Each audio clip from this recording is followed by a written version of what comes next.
Welcome everyone. Welcome everyone. Welcome everyone to another Ref Brandon and the Todd Family YouTube video.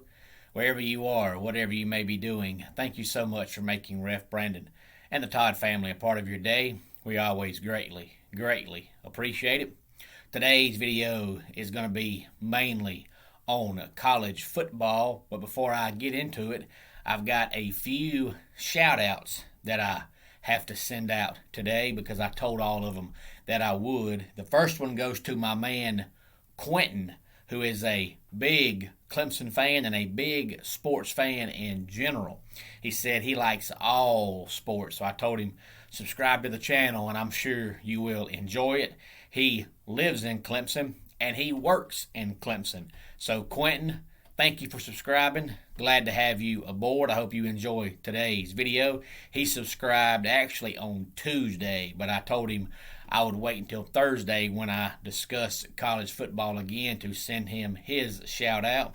Then I also have one for Dale Jones. Now, I don't normally use last names because not everybody wants the whole world to know their first and last name because too many nosy folks out in the world, but Dale Jones is actually a professional wrestling referee just like me.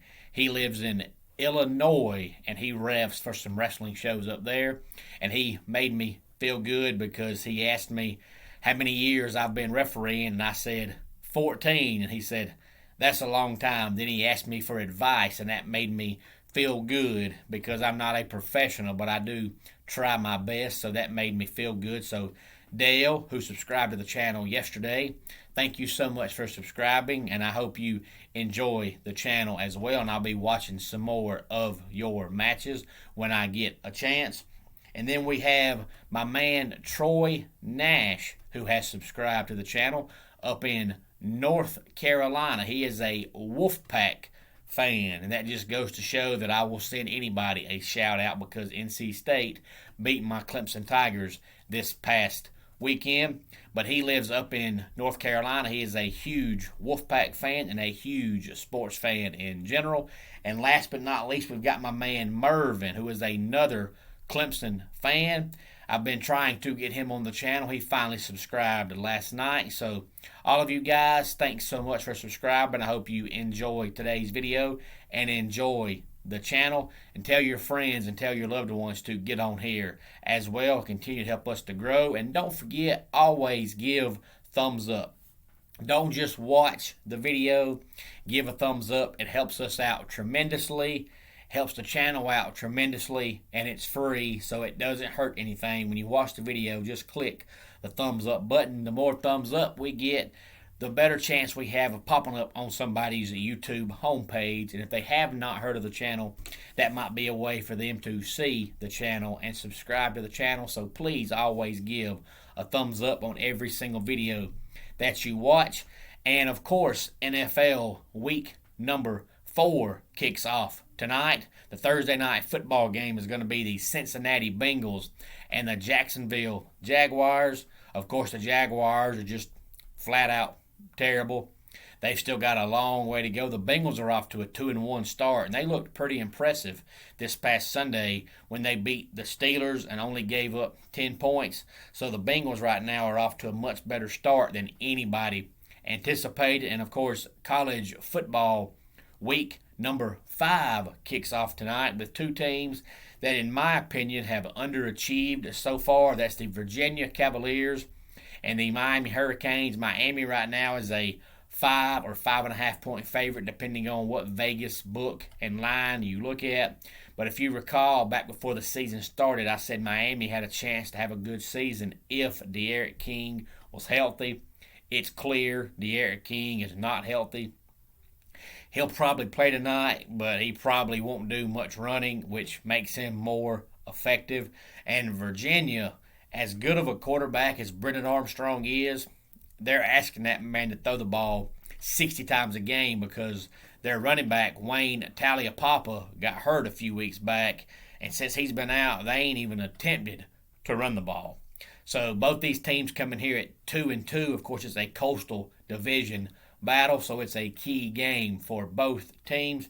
And then I wanted to real quickly mention that this upcoming Saturday, of course, is wrestling at 1681 Shirley Road in Royston, Georgia for All Star Wrestling. Normally, I would be there refereeing, but of course, I'm injured right now, so I can't ref. But please still go out and support the guys if you live in this area.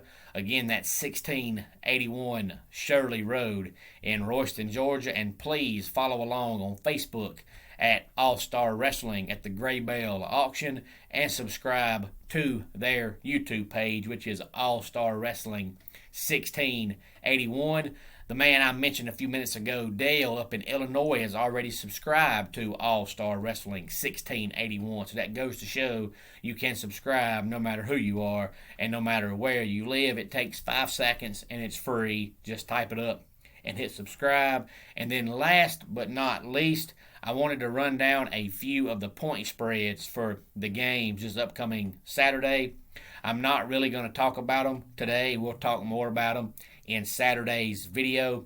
But some of these point spreads always catch my attention, and people always say the people in Vegas know more than we know, because a lot of these point spreads catch your attention, and then a lot of times Vegas ends up being pretty close to right. Now, of course, last week they had Clemson favored over NC State, and I said I thought that was crazy, and ended up, unfortunately, I was right. But they're also, as of right now, still favored this Saturday over Boston College by 16 points, which I completely do not understand, because Clemson's offense has struggled so far, and the only way they're going to beat Boston College by 16, in my opinion, is to beat them 16-0. And I just do not see Clemson's defense shutting out Boston College. Maybe I'm wrong, but that point spread it caught me off guard. And so far we've got Bama favored by 14.5 over Ole Miss. Of course, that's the 3:30 CBS game on Saturday. Cincinnati is favored by 2 over Notre Dame, and the reason why that caught my attention is because both teams are in the top 10, but of course Cincinnati is a group of 5 team. I don't ever recall, maybe I'm wrong, but off the top of my head, I don't ever recall a time where a group of 5 team played a Power 5 team, and the Power 5 team was good, and the Group of 5 team was favored. So that just goes to show how much respect Cincinnati is slowly getting. And just like I said back in the preseason, with a few more upsets, if there's ever a time a Group of 5 team can make the playoffs, it is this year with Cincinnati, as long as they win this game on Saturday and run the table. But they are favored by 2 points. And then, of course, my man Eric told me last week he thinks Wake Forest is the best team in the ACC. They're favored right now by 6.5 points over the Louisville Cardinals. And Michigan and Wisconsin play Saturday, and believe it or not, as of right now, Wisconsin's favored by 1 point, which I do not get, because Wisconsin's offense is just absolutely dreadful. But apparently they're going to shut Michigan down, because Wisconsin is still favored by 1 point. And Georgia right now is favored by 18.5 over Arkansas. It may change a little bit, but that point spread came out, I believe, on Sunday, and it really hasn't moved a whole lot one way or the other, so it may go down a point or up a point. But either way, right now you're looking at Georgia favored by 3 scores over Arkansas. If you have any thoughts on any of that, please feel free to let me know. And the last thing I wanted to touch on was offensive line issues. And I don't just mean one team, I mean all across the board. And the reason I'm bringing that up is because I've always loved football. And I mean all football. Middle school football, high school football, college football, the NFL. I just love football. And since I've been injured and been out of work, I've been taking in all the football that I can take in, because, you know, what else should you be doing if you're home all day long in September besides watching football? But I've also been going to watch my local high school team play on Friday nights, and they play some really good teams. One thing I've been noticing all across the board, not just in college but high school level too, is most of these offensive lines now are just absolutely pitiful. And I don't understand it, because you look at Iowa, for example. Iowa's still in the top 5 as of right now. But Kirk Ferentz is an old school football coach. That the one thing he's always had, no matter what, was a good offensive line and a good defensive line. And this year, their offensive line is atrocious. About the only top 5 team that I've seen, in my opinion, that has a good offensive line is Georgia, which is funny because a lot of times Georgia is one of those teams in the preseason are supposed to have a good offensive line, but then when the season starts, they don't. And they're one of the few right now, to me at least, the highly ranked teams that have a good offensive line. I don't really know what to credit it to, or should I say not credit it to, because something's happened. These offensive lines are going backwards. But I will say that it used to be almost everybody ran either an option offense or you ran, a pro-style offense, I formation, something along in there. And now about the only 2 teams, as far as big-time FBS teams, that still run a pro-style or I formation is Iowa and Wisconsin. They just soon line up, hit you in the mouth every play, and win every game 10-7. They'd be fine. But almost every other team across the board runs some kind of spread offense, run-pass option, something along those lines. And the last 5 or 6 years, defense has not mattered.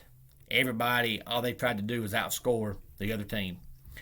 Now, with a few exceptions, there's still a few teams that don't play defense. For the most part now, all the defenses are starting to slowly catch up with the RPO and the spread offense and all of that. It used to be every game both teams scored in the 40s.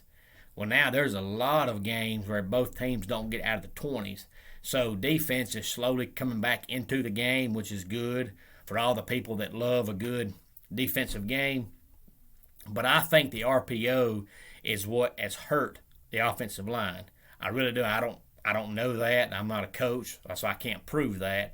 But it just seems like the more and more we see the run-pass option come into the game, the worse and worse the offensive lines get. So there has to be something that's making these offensive linemen not be able to block, because now they're bigger than ever, they're faster than ever, and they're stronger than ever, but they can't block. So the only thing I can credit that to is the RPO.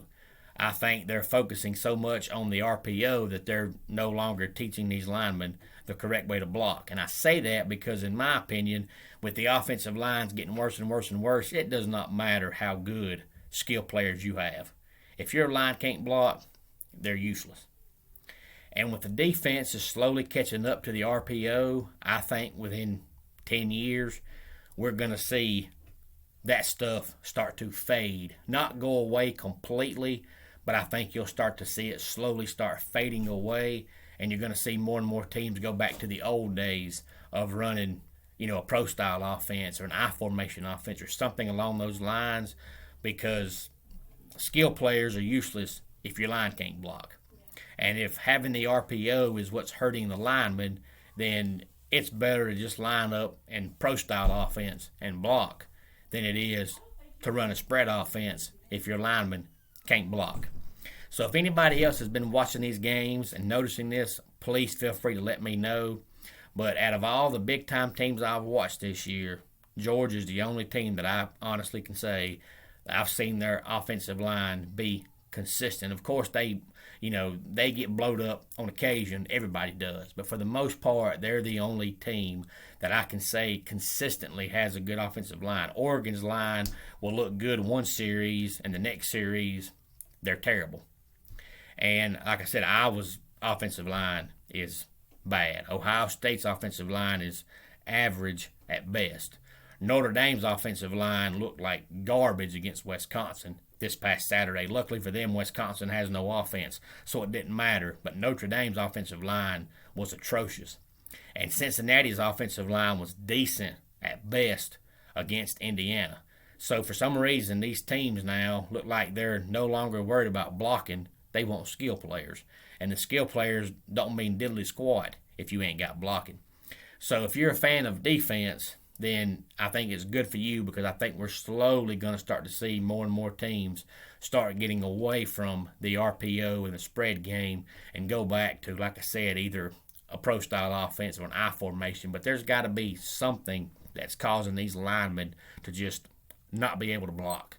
There's no way all these linemen are coming out of high school and 5-star linemen and get on the field and they can't block anybody. There's got to be a reason for that. So if you have any thoughts on anything we've discussed today, please feel free to let me know. Let's go ahead and get our dad joke of the day in here. I heard that you should always look into a mirror before making a big decision. It helps you reflect. And that wraps it up for today's Ref Brandon and the Todd Family YouTube video. Until next time, it's Ref Brandon saying, just like in pro wrestling, life can be over by the count of 3. Tell your friends and family how much you love them. Bye.